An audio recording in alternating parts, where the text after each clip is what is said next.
And we're rolling. Good morning, everyone. First off, I'd like to thank all of you for your hospitality last week. That was really fun to be in and around your communities and really see the lay of the land. I thought that was great. And just talking with Casey about our meeting in Schuyler County, our lunch meeting, and how effective that was with really sharing information back and forth between providers and the community. And they're lucky there in Schuyler to have a couple very community oriented providers, and so there was some great sharing of information there. I'd like to raise the possibility that we'll get feedback from everyone, but our last meeting where people present, we've been invited to have that meeting at the Illinois Soy Association and in Bloomington, and whether it was your entire team or parts of your team would come together to attend that meeting on site. It's kind of a little celebration / presentation meeting. Let us know what you think about that. We would still have a virtual side of that, so everyone in the community could see the presentation if they were not able to get to Bloomington. We think Bill, that's kind what's that date? What's that date, Bill? The last one? Well, now you caught me off guard there. So we'll find that it's in about 4 weeks. So okay, that's what I thought. Yeah, and so that if you think that's a great idea, May 18th, Nancy says. So that's the final session. And it'd be great to be on site, great to be together. But if that's more our dream than yours, then let us know on that. Also, something to think about is the upcoming sessions that we have. Our next week is financing, and then the week after that is our Ag Day, where we're going to have a very ag-centric broadband provider talk about how he sees farms being connected in the future. And then after that is our 2 weeks of community planning sessions. And so I will meet individually with each community either 1 or 2 times for up to 2 hours. Essentially, as planned, it's kind of the first session is what have we learned, and the second session is what are we going to do. A lot of communities get that done in one session. You're prepared enough, you've done this analysis, had your own kind of planning sessions, and got your strategy kind of figured out. So whatever the community wants on that. In some cases, I just go over their presentation. They do kind of a draft presentation for us in that second session, and I provide feedback on that. And then finally, we need to establish days and times for those. So begin to think about days of the week or time of the day you'd like for me to get together with your team. We've been doing these Thursday morning meetings. And so somebody will generally jump in and grab that time slot, but it can be, I'm at your convenience. So morning, noon, or evening all work for me. And so that's kind of my news updates. Any questions or comments from the audience on our upcoming activities?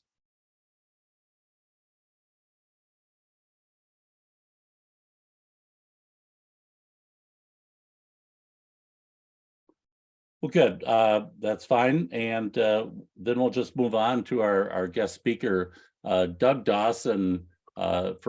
I know that we've promoted his blog, Pots and Pans by CCG, regularly throughout our program as a great way for any community leader to get up to speed on broadband. Just an incredible array of technical, policy, financial considerations that Doug covers every day. So that's he's very religious about that, and has a great track record of providing really thought-provoking information, and very well presented at the citizen level. I think it's really digestible for the citizenry, but I think it can also be used by big time policymakers to think, what are we really doing on any number one of these issues? So Doug has run telephone companies and ISPs. He's probably the greatest renowned on his topic that he's covering today, which is feasibility studies. And we're going through all this planning process together. And at the end of the session, end of the 16 weeks, you may have a broadband provider all lined up. They've got their engineers looking at costs and running their pro formas. You may be all set without a need for a feasibility study, but oftentimes there's at least a portion of your county that may not be served and no plans to serve it based on the planning we're doing here today. You may need to gather additional information to make a compelling case for investment in your community. And a feasibility study can do that, identifying the best places to go, the various technologies and so on. And Doug is really expert at that. I don't know if it's in the thousands yet, Doug, of feasibility studies, but certainly hundreds of studies across the country for all kinds of clients, communities, broadband providers, and so on. I have to say that if I could wave a wand and we think about all this BEAD money, I would just pay Doug $1 million and he could just do a plan that anyone could look at and say, those are the right policies and plans for us, because I think Doug brings a pragmatic and smart approach to all the planning. Welcome, Doug. That was quite an intro there, Bill. It is. Well, it's. And I see another friendly face on here. Hey, Ann, how you doing? I've done about 500 now. So I've been doing feasibility studies for 25 years. It's interesting how those have changed. In the beginning, they were all for ISPs. They're like, I want to launch a new market. Let's go figure this out, right? I've even done feasibilities. I did the original feasibility for a company who's now publicly traded, and yes, they raise their money to do it.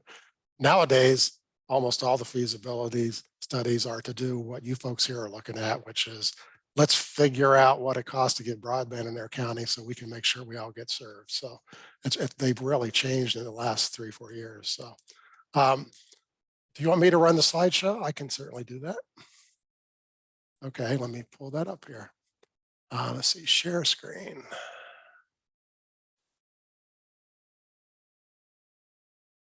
And let's see here. There we go. So, I'm the president of CCG Consulting. This is our 26th year.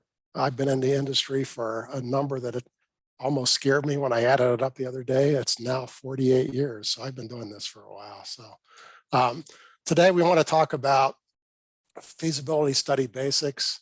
All these things would be an absolute full feasibility studies. Most folks study some set of these, but we'll talk about each one of those and talk about why you might want to consider looking at them and what they would mean for your community if you wanted to take a look at them.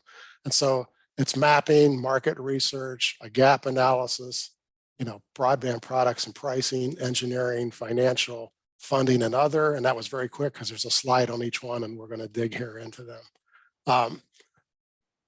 Mapping is something that I don't think I did in a feasibility study before 4 or 5 years ago. But all of a sudden, because of all the grants, we now care about how people are classifying households because, now the money goes to people who are considered as unserved or underserved. The different grants have different definitions, different states have different definitions. And all of a sudden, this is a very big deal, particularly since we know very much that the FCC maps are terrible. And I'm going to show you a couple of maps here in a second to highlight what I'm talking about. And so the whole point of the mapping process now is actually one of the hardest steps we take because counties and cities and all ask us, how many actual folks do we have who don't have broadband? So to try to answer that, we go through a lot of work. We start with the public maps. We send engineers out to actually go look at the technology. Are what the ISP is claiming, is it really there? I just was working on a feasibility study for another county in Illinois who the cable company there was claiming gigabit speeds. We went out and looked, they only have DOCSIS 3.0, which is the last generation of DOCSIS, and it can't, in ideal conditions, can't go faster than 400 megabits per second. It's like, no, they're lying about their speeds. And they once we called them on it, they go, yeah, we're planning on going to DOCSIS 3.1, but that's not what they were telling the FCC, right? So, we look at speed tests, we just gather all the data, and we'll talk about some of the other steps we take here later in this, but the mapping is really important. And let me just show you two maps to highlight why this is. This is a real county. I'm not going to tell you where it is, but if you look real deep, you could probably figure it out. But this is the FCC map for the county. If you just go to what's in their data today, the blue areas are shown as unserved in the FCC data. That means 25.3 or less broadband speeds. The yellow are considered as underserved, which is somewhere between 25 megabits and 100 megabits. And in the FCC data, the orange are classified as having gigabit speeds. And so you look at that and you go, well, about half of the folks, half the area in the county or a little less have good internet, but there's still a lot of blue areas, right? Well, after we did our analysis, here's the real map.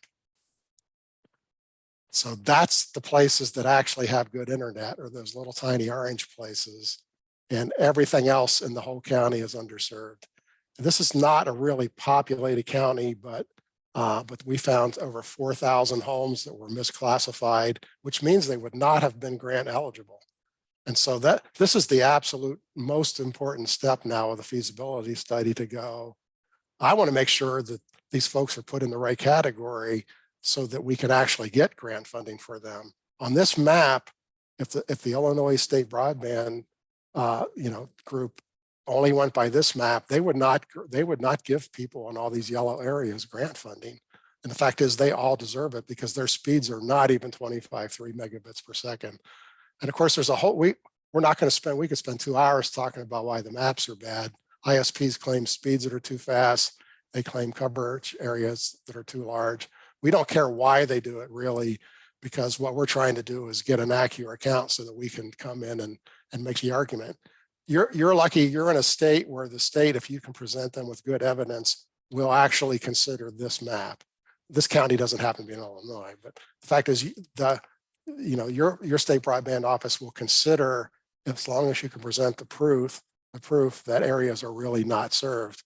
And so, so the mapping is a really important part of this, because behind this map, we have all that proof. We have the speed tests. One of the things that most places who will accept challenges will be engineering proof that the technology is not really there. It's like there's not even, this WISP is claiming very fast coverage in this area, and they don't even have any towers here. That's the kind of proof that you can take to a broadband office to sort of get rid of the nonsense that's on the map. And so getting the maps right is the absolute first step anymore, because we don't even want to do the rest of the study till we know what we're studying. And in this county, we were studying the blue areas. So the orange areas are in the middle as a cable company, and the orange area on the left is where a small telephone company has started to build fiber. That's the only two places, plus there's a little tiny dot of another telephone company up in the very far northwestern corner. So this county had a massive amount of need, but according to the FCC, they don't. I've seen counties where the FCC says it's 100% covered and the real map looks like this. So that's the very first step that you all have to address.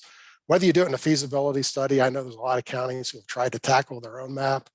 The state tries to tackle their own map, but if you don't get this right, then these places aren't going to get broadband. So that's the new step. 4 years ago, we didn't do that because that wasn't a big piece of the picture, but all of a sudden it is. We did it occasionally because that's been a requirement for the Reconnect grants. But that we didn't do that many of those, and we would just go do that analysis when it was very specifically needed.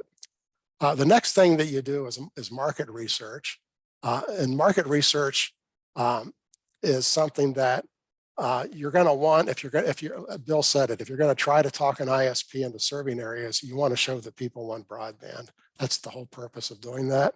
And so what you do is talk to people. So we do residential surveys, We do them online. My company also has a group that actually does telephone surveys and calls people. We've had them for 25 years. And so either one of those surveys, can reach out to folks. We do a business survey.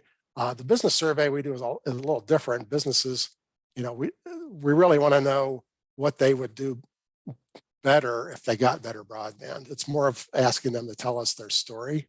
So it's not quite the residential survey is what do you have? Are you happy with it? What speeds are you getting? That sort of very basic stuff.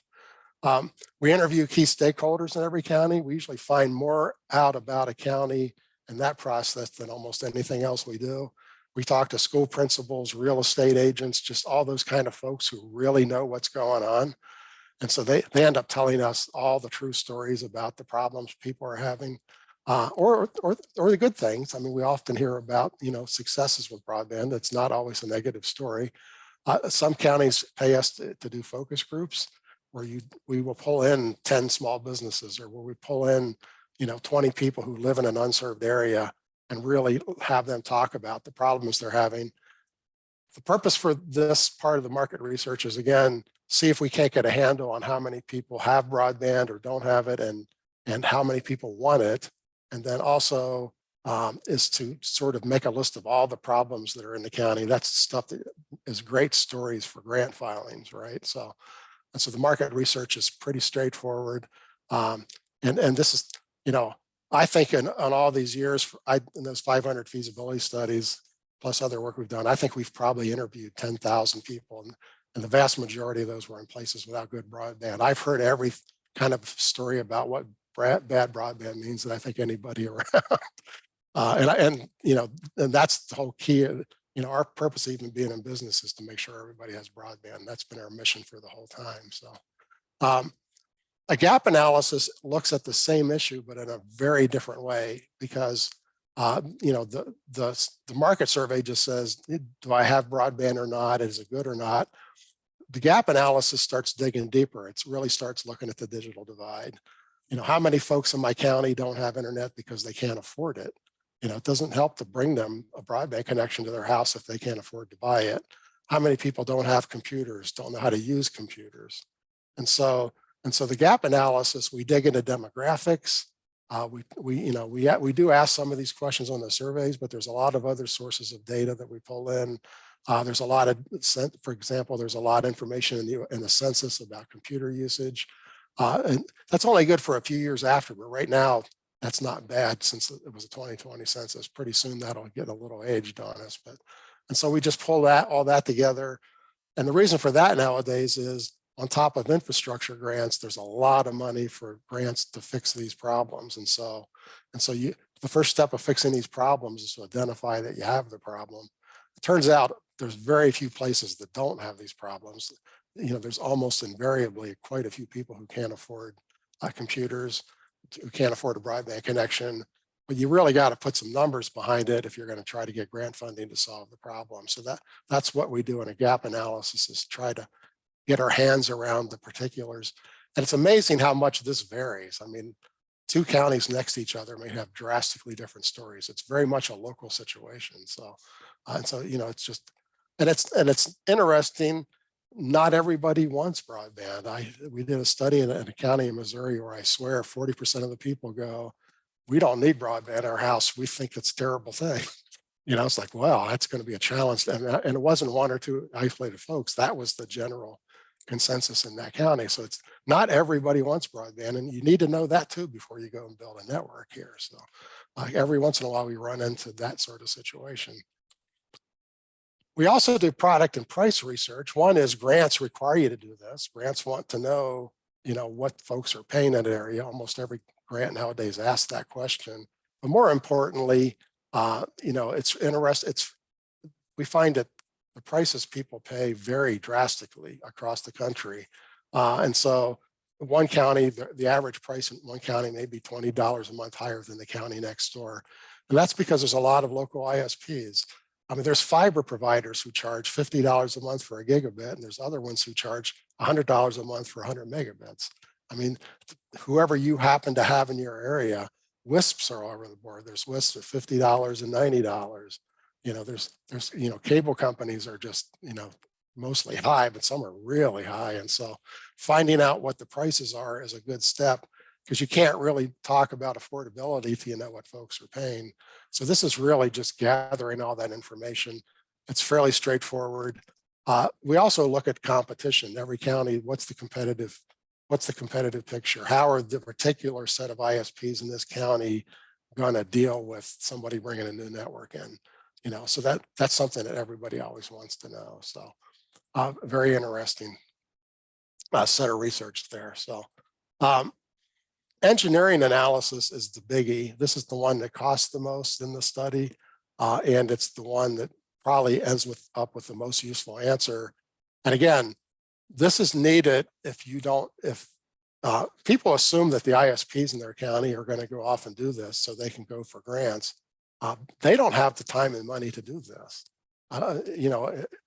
We will see a small independent telephone company who's near 3 or 4 counties, and they would have to spend several $100,000s to go do the engineering just to decide which of the areas they want to go to. They usually just pick one, and then they haven't even looked at the other 3. And so, as Bill said, the number one reason to do this is to know that you have all the facts and figures for every inch of your county back to those blue areas, so that you can show somebody that they can afford, that it's a good idea for them to go and serve this stuff. And so the engineering analysis is just what you think it is. Engineers design a fiber network. If a county wants us to look at a wireless network, we look at wireless. So, we'll look at whatever it is they want us to consider. We will put together, these are fairly detailed studies. Here's the size of fiber on every street. Here's the neighborhoods we would put the various huts in. Here's what happens if you use active Ethernet or PON Ethernet. And so we just look at all those sort of variables. Part of this is also based upon, remember earlier I said that we go out and actually look around. So we've actually gone out and looked because, again, 2 counties next to each other can have very drastically different costs. And there's really 2 big things that drive the cost of networks. Aerial networks, what drives the cost is something called make ready. What kind of conditions are the poles in? If the poles are short, old, leaning over, and there's no room to put new wires in, it can be incredibly expensive to get wires up on those poles. And the next county, the poles might be in pristine, awesome condition, and then it's a really relatively inexpensive. Fiber is never inexpensive, but it could cost far less than in the county with bad poles. On burying fiber, I did a lot of studies. Well, even in Illinois, there's a lot of places that have very deep topsoil. One of the counties in Minnesota I did a study for, we always joke that you could bury a fiber network with a tablespoon there. Anybody could go to their yard and build and build a deep fallout shelter in about 3 hours with a shovel. So if you're lucky to live in a place with 20-foot deep topsoil, then fiber is a piece of cake. Most people don't have that. There's rock, there's all sorts of other impediments in the ground.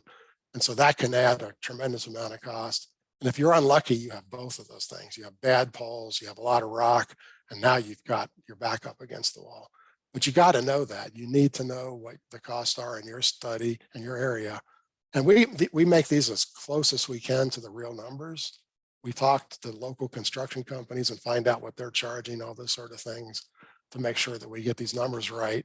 Because people take our studies and they often go straight to a grant filing, so we better be right. So in all the years we've done this, I think out of those 500 studies, I think we've underestimated 2 or 3 times. And even there, we didn't underestimate a lot. So we also don't want to overestimate tremendously. We don't want to come in with a number that's ridiculously high just to be safe, because people are going to take these numbers to the bank. So if the number's too high, they might decide not to go to the bank. So the engineering is just an important step, and you'll just come out with a number. And this is what we call the sticker shock piece of the study, because if you look at a whole county like that other picture, and I know what you folks are considering, it's going to be 7 or 8 digits. It's 10, 20, 50, $100 million to build fiber to all the blue places and the yellow places in your county, the places that are grant eligible. It's a very large number usually, unless you just happen to not have very many homes in that condition. But even if you have 1,000 homes that need it, you're going to still be in the 10 digits. It might still be 15 million or something. So the numbers are always big, we brace everybody for that, and they still have sticker shock. They're going like, wow, that's a big number. How the heck are we going to get this done, right? But if you don't have that number, you can't even have that discussion. And so, you have to figure that out pretty early on to know where to go. Now, having that number then leads into this part, which is the financial analysis. How the heck do we get this thing done? How much grant money is actually needed in a county to make this happen? And so we look at this, pardon me. We look at this part of the analysis strictly from the position of the ISP, unless every once in a while we work for a county who says, I want to be the ISP, then we look at it from their perspective. But most folks, like you all are doing, most of you are probably looking for partners to come in and build it. So we're going to do our financial analysis based upon the ISPs. We're going to use pricing that's very much like what they're charging today, because that's what they're going to charge. We sort of get an average of those various pricings. We're going to build a business plan that does things the way they do things. Again, I've got over 1,200 clients. I've owned 13 telephone companies. We've got, so we know how ISPs operate very well. So these business plans look like what an ISP will do. And again, these are also tailored. The labor rates for an ISP in Illinois is very different than an ISP in Mississippi and an ISP in California. You're in the middle. California is way sky high. Mississippi is way far low. And Illinois is not in the middle, but it's probably at 70% level between those two places. And so you have to know that, because that's part of the figuring out how can there be a viable business here for an ISP.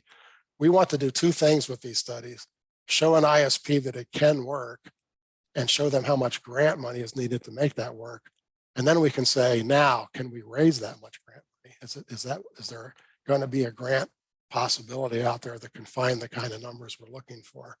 One of the things I didn't mention, we always do engineering studies. Most counties never find one ISP to build the whole county. Some do, because it might be an electric co-op. They're like, yeah, we'll just do the whole thing. I just had a conversation yesterday with the county that's the electric co-op plans to do every inch of the county. Over and done, right? You don't even need a feasibility study. All they needed there was to get the engineering study. So, but normally you're going to have multiple ISPs already there. They will each be interested in expanding around where they're already doing service. And so you want to be able to take that engineering we talked about and go, the ISPs will come back to us and go, if I draw this on the map, can you tell me how much that costs? And the answer is yes, we can.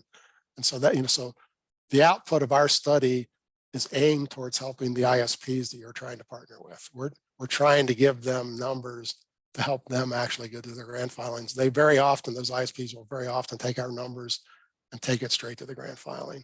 We also mimic their business, because the assets are not the only cost to launching the business. If you launch any new broadband market, you lose money for a while. You've got employees you've been hired, you've got marketing to do, and that's all happens before there's any revenue. And so you've got to cover, we call those startup costs. You've got to cover those. And for a whole county, that could easily be $3, $4, and $5 million to get this business up to the point where it's a break even. The big number in there is usually the interest expense on paying for the matching part of the debt. So the amount of grant you need is not just to cover the assets. You need to be able, not just grant, but you need to be able to raise enough money to make this thing work until it supports itself. And we only believe in, launching any business plan that can get on its own feet and support itself. We fight hard. We sometimes come up with a plan that isn't going to work, and we fight hard to let a client not launch a plan that can't work. It's like, we don't want to see you lose money forever unless you want to do that on purpose. And there's actually a few municipal who run their businesses at a loss because they think it's that valuable to their city, but that's a very conscious decision. So we also look at alternate business plans. Sometimes there's a few folks around who have created true public-private partnerships where the two sides work together. And so, or there may be two partners.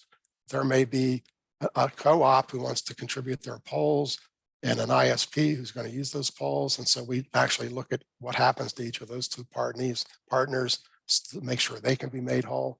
So we can look at any alternates. I'm working on a county right now who the county wants to start a cooperative.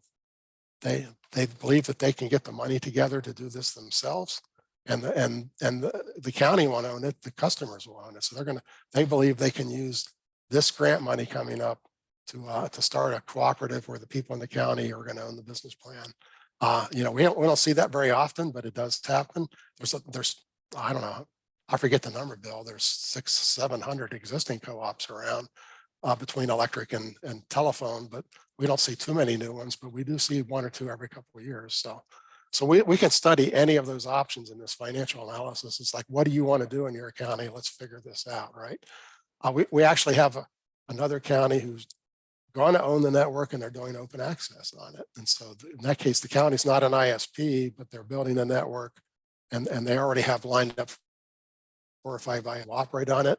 Again, we can model that if that's what they're trying to get accomplished. So I think Bill said this is your next session is funding, right, Bill? So you'll be talking about this in last week. What grants are available? You know, so where are we at in this cycle? There's already been a lot of grant money given out. There's already been several rounds of funding in Illinois. I was just working yesterday to help someone in your state go after money. There's an upcoming round of grants. There's still more state money after that. There's also a whole bunch of different federal grants out there. We hear about the gigantic BEAD program, but there's 4 or 5 other grant programs that can be used to raise money. There's all sorts of, you know, and then the ISP has to come up with matching funds. Grants never pay for everything. And so the answer is, how do we pay for the rest of it? And again, we do our analysis from the perspective of the ISPs. You know, if an ISP comes to us and says, I want to do this corner of the county, you know, I can help them figure out, you know, how much they can borrow, that sort of thing. I often help them talk to the banks. You know, let's figure how you can do it. There's also what I call esoteric financing. There's all sorts of money around that's aimed at low-income neighborhoods and economically distressed places. There's new market tax credits. There's opportunity funds, opportunity zone funding. There's loan guarantees. There's several federal agencies that will not give you the money, but they will guarantee your loan and give it to you at a very cheap interest rate. And so you sometimes have to pull all these things out of the hat to try to make a plan that works. I've worked on projects that use a little bit of all of these. So, you know, sometimes you need 3 or 4 sources of money to put it all together in a pile. And I won't steal Bill's thunder and talk about that anymore, because that's next week. We then also, in these studies, you know, we'll do whatever else folks want. And so here's just a few of the kind of things that people pay us to look at. Very often they want us to talk about the benefits of broadband, because part of the thing that a county wants to do is to get everybody in the county on board. And the list of the benefits of broadband these days is 3 yards long. I once said to a county, I bet you I come up with 100. And they said, well, go ahead and do it. And I did. I found 100 benefits of broadband. And then I found more. It's like, yeah, there's a lot of benefits of broadband. So, you know, and it's very different by community. Again, a farming community is very different than a more place that has industrial parks. So there's, you know, let's match the benefits to what it is you got going on in your area. We do a lot of work on how to find partners. That's because that's one of the, I think you'll probably, if you haven't done it, you will have a session with Bill on that. You know, once you have it in hand, once you know what it is you're trying to do, how do you go out and find these ISPs? How do you actually talk somebody into serving every inch of the county? And that's the challenge. To go back up to that map, you know, that's a lot of area. And this is actually a fairly large geographic county. You know, if one ISP wants to do the bottom corner and another wants to do the top corner, how do we get somebody to do the rest of it? So it's just, you know, the real fear of the upcoming BEAD grants is that people will grab off the places where the grants are easiest to make work, and they will ignore the highest cost places. And it would be a real travesty for this county if only 2/3 of the blue areas get broadband. I mean, because there may not be any more money coming for a long time to do the rest of it. So the counties, your guys' goal as a county is to really work hard to try to talk somebody into serving every inch of that county. Because, you know, if you only get 2/3 of it done, it's great for those 2/3, and the other third of the people, you will never, ever stop hearing from them. So rightfully so. So, that's a true challenge.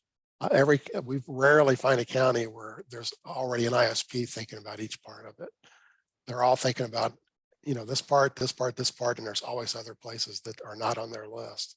So that's probably one of the most important aspects of you guys having these teams and you having this feasibility information in your pocket, so that first off, you know where those blue areas are, so you know what it is you're trying to serve. So we often talk about industry trends. There's an awful lot going on. Again, I could talk about that for 4-hour sessions on here with you all. There's so much going on. That's what my blog is. I talk about the trends literally every day, I think. So today's blog talked about 10 gigabit PON, 10 gigabit broadband for the home. So operational analysis, that's for anyone who's hiring me who actually wants to turn around and actually operate the ISP. That county who wants to open a co-op, I'm actually defining for them everything the co-op has to do in order to run their business. Let's talk about how you get your billing system ready. Let's talk about how you do inventory. I mean, all those 400 things that it takes to run an ISP. Let's make sure that you've considered all of those things, because that's what it takes for you to actually launch this new business. If you forget 20 of them, you're going to fail. So you got to get them all right. So that we don't do that very often, but it's for folks who want to run it. ISPs are already running it, so they don't usually ask for this, even though they sometimes do, because they'll say, I've only got 1,000 customers today, and if I go after these grants, I'm going to have 10,000 customers. Can you help me figure out how the heck I go from 1,000 to 10,000? What do I have to do differently? So that we do that as a consultant to help them figure that out. Legal and regulatory is actually a big one. Again, we could talk about this all day. Just to let you know that at the county level, there are things that you have to do to make all this work. You have to make sure. I was just working with the county on Monday, where the biggest impediment for an ISP to get the grant built that they won last year is the county roads department is being really difficult with the permitting. And it's like, guys, you're the guys benefiting from this, and they're just playing real hardball on how they want them to build the network. All the other road groups, because there's also state, city, all those roads are all on board, but the county is fighting them. So you've got to make sure that you've analyzed what it is you have in place. And if you want broadband, you got to make sure your rules are broadband friendly, because otherwise you're really creating a hurdle that's not necessary. And so that's very important stuff. And there's all sorts of other, it's not just road permits. There's a whole long list of regulatory things, locating the fibers, what's already buried. There's just what kind of rules do you have after people build to make sure they put everything back in the same condition it was before they built. You should do a full review of all your rules. And for these studies, we actually do that. We go to the county and go, let's talk about what all your rules are. This one's great. This one needs help. This one's terrible. Let's just look at what your rules are and talk about how we can make better rules. We often get hired to do a timeline. That's the part that I'm going to tell you today that you're not going to like. Everyone's getting ready for the BEAD grants. Those are probably not even going to be awarded till sometime next year. There probably will be no construction next year, and the construction will probably start in 25 and take, depending on how large your project is, from 2 to 4 years. I mean, we're still looking maybe 6 years away to have that completely finished, but at least once the money's awarded, it's coming. But that's not a real soothing thing to tell the household that's got a 6th and 7th grade student and go, by the time your kids graduate, you'll finally have broadband at your house. So that the timeline is really important to understand. This is why a lot of counties are really pushing towards getting state grant money, because most of the state grant programs require the projects to be built in 2 years. You get the money, you do it. So regional collaboration is a big one. I'm working with many counties. I'm working with a group in Michigan that's 3 counties together who are trying to solve the problem. They go, look, we have exactly the same issues here. Let's solve this as a 3-county group rather than each of us try to solve this together. And so we're starting to see a lot of these regional collaborations, which, you should definitely be talking to your neighbors. You probably have the same ISPs as the counties near you. You probably have a lot of the same concerns, but you may not, because again, your prices may be very different. You may not have the same ISPs, but it's always worth talking, because sometimes if you all go together, in order to get all your maps completed, it's almost like you need to coordinate with your neighbor to make sure that the right ISP builds in the right place, sort of thing. So there's also a lot of need. The other big reason to have regional collaboration is middle mile. You know, it doesn't do any good to try to build a last mile network if we can't get the broadband out there. There's an awful lot of a lot of your counties that are kind of remote in terms of having a fiber connectivity that goes back to the county seat or to the biggest city in the region. And so that's a big part of these studies, is to figure out, you know, how the heck we can make that work. That often it takes a multi-county approach just to figure out the solution. And again, there are monies to get that done, but you have to identify the problem first. Bill gave me 40 minutes of talk, and I didn't watch the clock at all. And I probably have not talked nearly long enough, or did I? But No, I know you're right on track, Doug. So wow, you know, that's great. my head does that. I don't know how I do that. On the regional Okay. collaboration, Doug, Yes. you know, a lot of times I think, well, it's great for a county to have its act together before you try and collaborate with your neighbors. And then, but I also see the value of starting at the big picture, Yeah. and then working down. But ultimately, it's at the local level, that address that needs a internet connection. At What's the end your of the take on day, that? local matters most, but if collaboration helps you get there, it's very important. You bet. So it's I've seen collaborations that are very effective. I've seen collaborations that got in the way. So, I mean, it's not always a good solution. Collaborations matter more about the people than they do anything. Yeah, yeah. And we've done multi-county efforts through this Accelerate Breakthrough program, Yes. and the plans tend to be more nebulous, less specific, Yes. you know, and policy maybe, as opposed to on the ground grant applications. So I'm going to stop sharing. I don't know if you have time for questions, Bill, or We if do. we're moving on to something else. We still have about 15 minutes for questions, so would really welcome those. I've, you know, so the 6-year build out thing for fiber to the home networks, how does that, we feel a real political push to consider wireless networks as a faster implementation strategy. Where do you see the most effective kind of planning to build some kind of fiber loop with wireless and then transition to fiber over time? It's a complex question. And there's two different answers to that. There's really three different answers. One is fiber assets last longer. And if I'm getting somebody else to put most of the money in, I don't want to miss that opportunity if I can figure out a way to do it. So fiber is preferred unless there's going to be parts of the country I talked about that are high cost that might not be able to get enough grant money to do the fiber. Then you absolutely want to do the wireless. But, you know, it's not always that easy to transition from wireless into fiber. There's folks who would do it. But the second issue to consider is there's a lot of different flavors of ISPs out there. There's electric co-ops and local telephone companies who you know are going to do a good job. There's some big national ISPs who are run by venture capitalists who may come in and build a wireless network and not upgrade it. And 10 years later, you have nothing but a pile of unworking assets there. And it's hard to know ahead of time who you're getting, because they're all going to tell you they're great. They're all going to tell you they love people. They are going to tell you they have good customer service. And we know some of them are not that way. So who the ISP is a very important part of that decision as well. And then, you know, the fact is you are not getting as good as speeds. There's wireless guys out there claiming they're going to do 500 and gigabit networks, and that technology does not exist. They're simply not telling you the truth. What they're telling you is that that technology has been played around with in the labs. I mean, it does exist in a lab somewhere.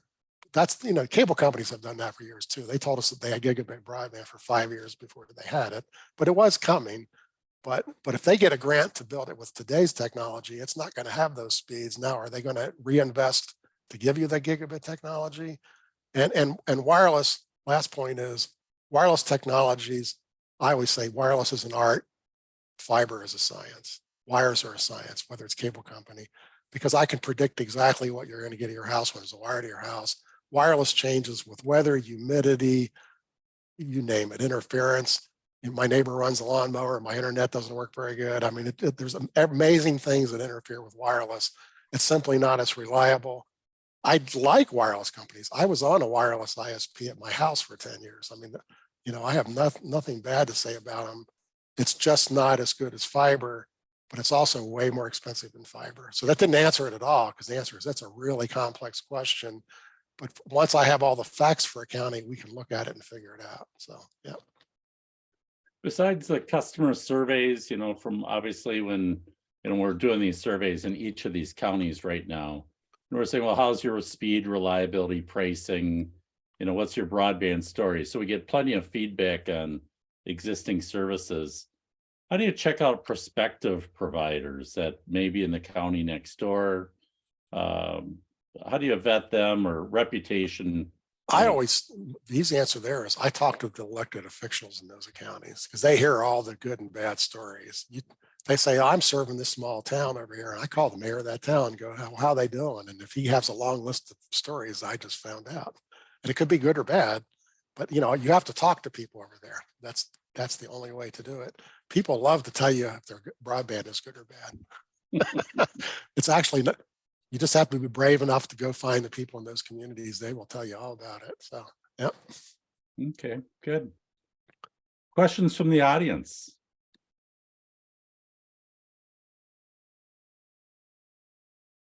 Don't be shy. I imagine I overwhelmed you a little bit. I only threw out 500 things at you there.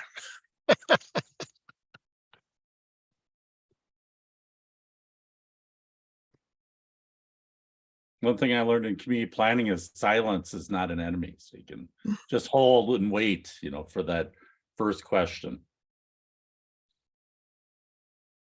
I have a question. So why don't we talk, Doug, just around what it costs to do a question. feasibility study? And I you meant can give a range, because I understand Yes. that area and population have a lot to do with it. And I didn't mean to mention that at the beginning, because that is an important question. Most places, when you look at the county level, are going to be from $50,000 to $100,000. Just again, if it's not very populated and there's not a lot of really weird engineering issues, engineering is the most costly part of it. And it's also, if you want me to study the rural areas versus everything, if you want me to study a large county seat that's got 300,000 people, it may cost you $150,000. That's a lot of engineering, right? So, and so it just depends on the size of it.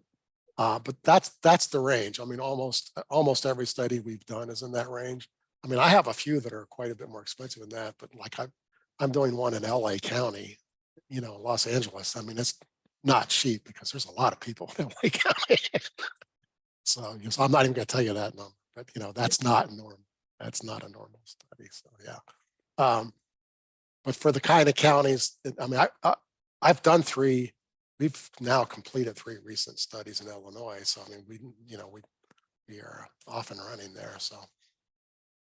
Can you talk a little bit about and maybe this isn't about feasibility studies, but, we often have these county seats, and generally in our group of communities here, those county seats are likely to be 10,000 people, right? 20,000. We have Bloomington, which is bigger, but, and they're served by, cable modems, Charter or Comcast, and then, but likely not a telephone company, the incumbent, or even a competitor.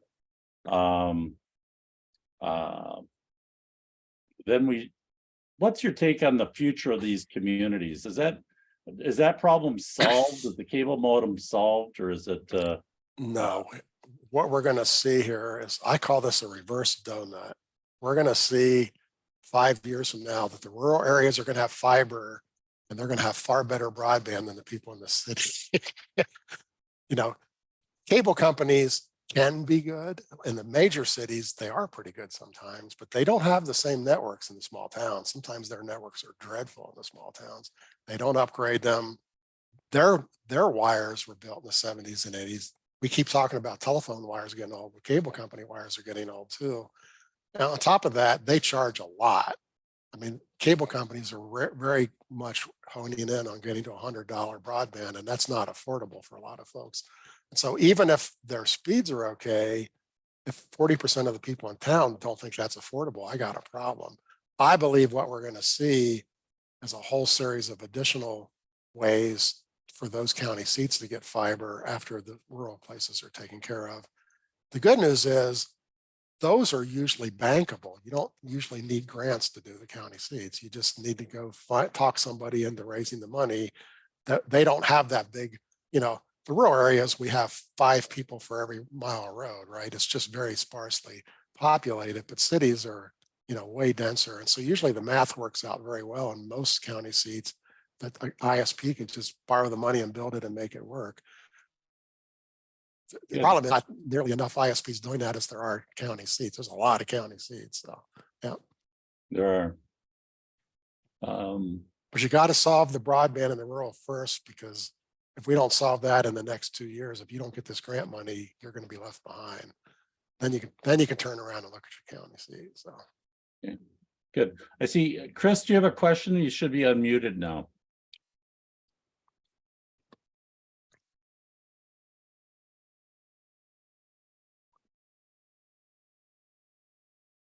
Maybe not. Nancy, can you check? I see that people can unmute themselves, but Chris was saying he couldn't. So Chris, if you want to type your question in the chat, that would work too. And you have a question in the chat about how long it takes to do this feasibility study? Right now, we always used to do them in 3 to 4 months. Now they're just taking 4 to 5, just because. I mean, I'll tell you right now, I have 13 of them on my plate right now at the same time. We're just kind of overloaded. So are all the consultants. And so, but 4 to 5 months is still not too long to wait. And there's a lot of work that goes into them. You see us a lot. I mean, we're very, very engaged with the community during that time. That we talk to them a lot during the process. So there's still time right now to be ready for the BEAD grants. You don't want to wait a whole lot longer, or you're not going to have any of this for that. I mean, if you don't figure this out in the next couple of months, you're kind of getting too late to be done in time for those. Probably after, if you don't have one launched by August or September, it might be starting to get a little on the cusp of not being ready for the BEAD grants. So. Okay. Well, we hope we're now, getting. I say that, and I'm probably wrong, because BEAD's not going to be one round of grants. There will probably be multiple rounds of grants in each state. So I'll take that back. I mean, Illinois is not going to do one big round of BEAD grants. They're probably going to have 3 or 4 or 5 of them. So there might be 2 more years to get grant money. So, yeah. They're talking about. Never mind. I talked myself out of what I just said. Yeah, Illinois is talking about grants through 2028. Wow. So several rounds of grants. Good. And that's so good. the 350 odd million, Robbie, correct me if I'm wrong, the 350 odd million round 3 is ongoing. And then I think they're accepting grants on a rolling basis through, I think, 8 rounds. Is that right, Robbie? It's he's looking it up. There's 10 total windows, Right. if that's what you're talking about, and then 4 like Connect Illinois rounds planned, I guess. So the round 4 of Connect Illinois will be the BEAD. I hope that answers. Let me see if I can paste this. Yeah, I know there's one round that's due tomorrow, because I just finished a grant application. Right. You're right. That is the one to redo your round 3 or update your round 3 funds. Yeah. Application. So I just put a chart in the chat that hopefully will explain the kind of Connect Illinois round 3, round 4, how BEAD works into that. Good. But yeah, 2028.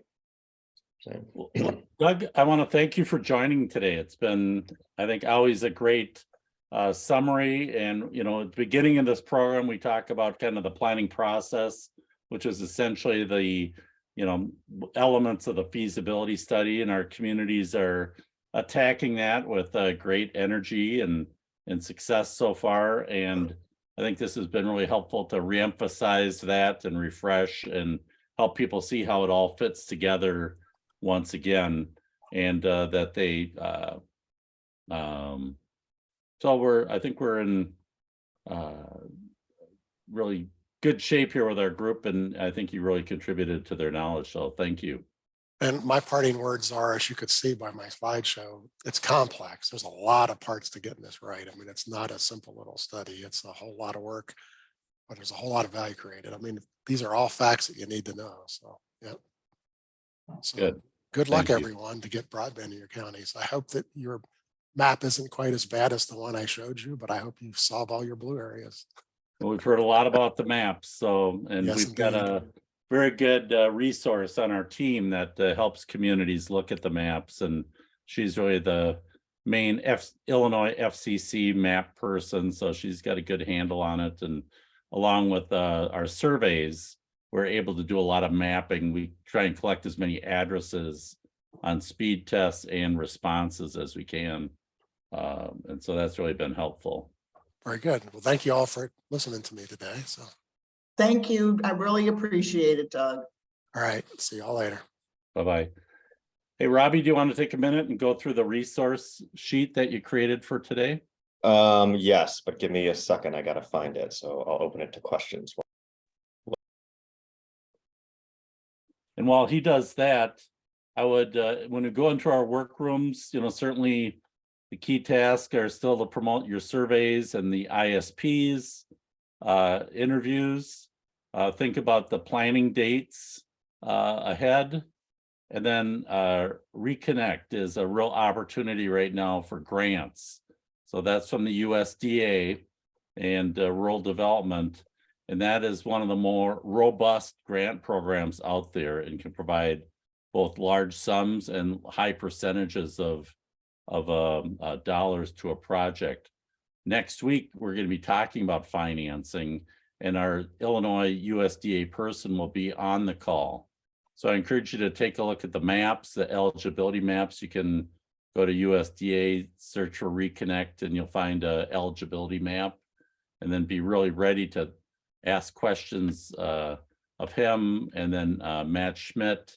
And we also have Greg Kloss, our NTIA person on board for that.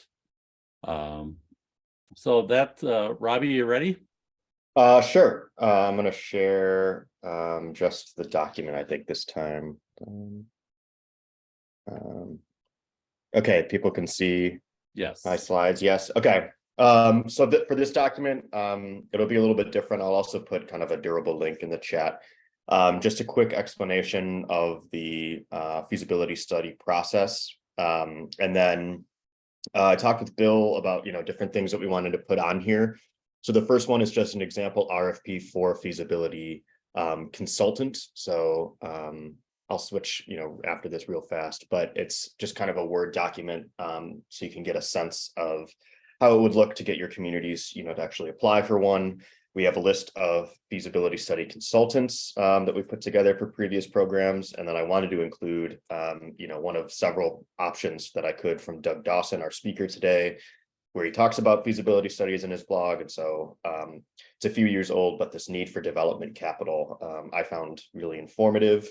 And then we just have some examples that Bill and I kind of came out here. There's a video presentation from East Range, Minnesota, a webinar, and then at the very bottom there is a very large kind of in-depth feasibility study that came out in March for the city of Cambridge, which I know is not a rural place, but you can just kind of see if you want a really detailed approach. And then lastly, just a simple kind of run through of what feasibility studies are like for municipal broadband, written by someone from Vantage Point Solutions, which is a firm that has been on several different Benton associated calls. So good. Thank you. Robbie. Yeah. And those, as always, those are in our Google folder with all Yes. our other resources that Nancy points to every week. Good. Well, go Cubs. That's right. This is the year. So, but we all know the Minnesota Twins will be division leaders here in the AL Central. So hope springs eternal, better broadband and World Series. Good. So, Nancy, we're going to go into our, there's Shabika. Thank you for putting that link in the chat of the rural development maps. And as always, with anything on mapping, Shabika is a great contact and is a great helper to folks as they try and navigate some of these GIS tools. We're going to go into our breakout rooms now. Sure.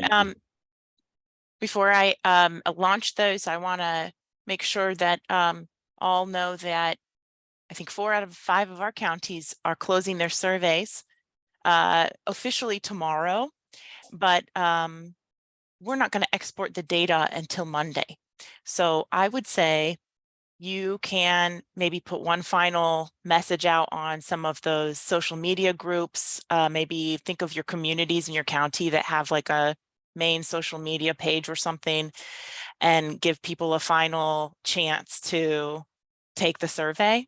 And we'll export those on Monday for the 4 counties that are done.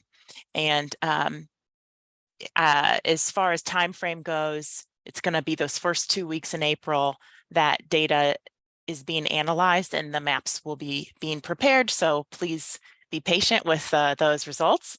And really great job. I think a lot of this looks good.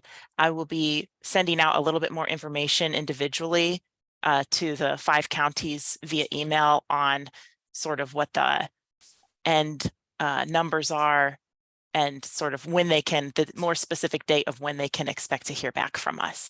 Okay, so now I will cut the recording. Adrian has a question. Oh, yep, comment. go ahead. No, I just wanted to say that we finally got our act together. The last date for the presentations is May 4th. So the question that Bill will ask people in an email is whether we will reconvene at Illinois Soy. And I do have to double check with them that there's spaces available. If you didn't make it the first time, it's really quite a great meeting room.